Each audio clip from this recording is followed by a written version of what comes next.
Okay, so YQL. So some of the guest here from last week probably remember I was part of the team that wrote Pipe, and I was the developer that wrote the engine there.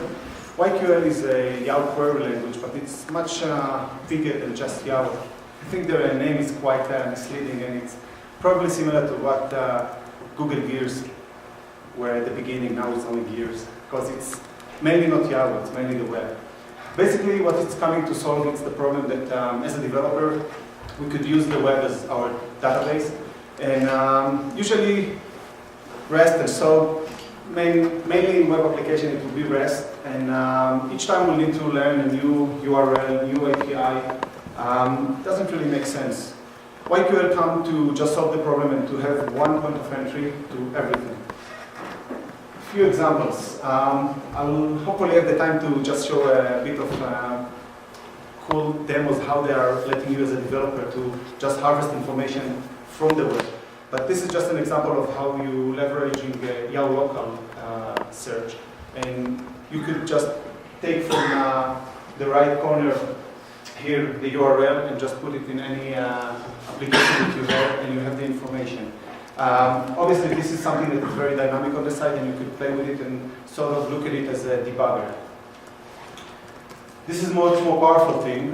It's just letting you use your Google Doc, and I've used a lot Google Spreadsheets because it's quite wonderful piece of contact to have a spreadsheet that is on the web. It's quite nice to communicate it from different endpoints, and this tool just allows you to harvest this information and to use it in your applications. Just simple scrapping of websites. So using XPath, you just can go to any site. Here the example is Yahoo Finance, but you could think of any website that you'd like to scrap with it, and quite easily getting the results. It's quite easy to see that you taking the URL as itself. It's one URL that you can use, any language, any platform. Use it in Java, I'll put it in our repository, but it's a really simple hello world example that I wrote this afternoon. Just letting you, fetching the URL that you want, going with XPath on it, and just do whatever you like with it later on. Let's see a short demo.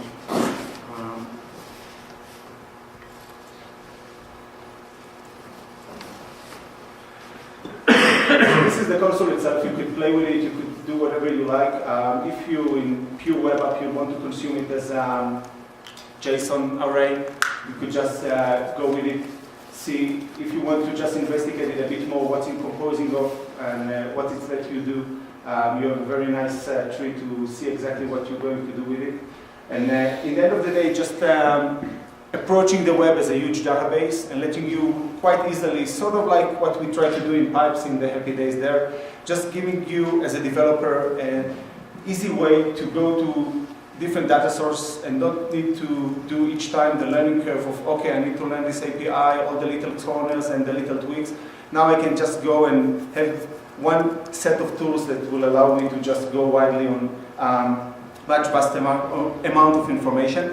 One really nice thing that they did with it is they obviously opened at the beginning the application to Yahoo properties, but now they're going to put it on much larger scale, and you could see here that they are trying to, let's see here, yeah, give you actually all the social information. Right now it's only Yahoo, but quite soon it will be Facebook, MySpace, and all the others. So it will be quite easy to do mashups and to build applications that really use it.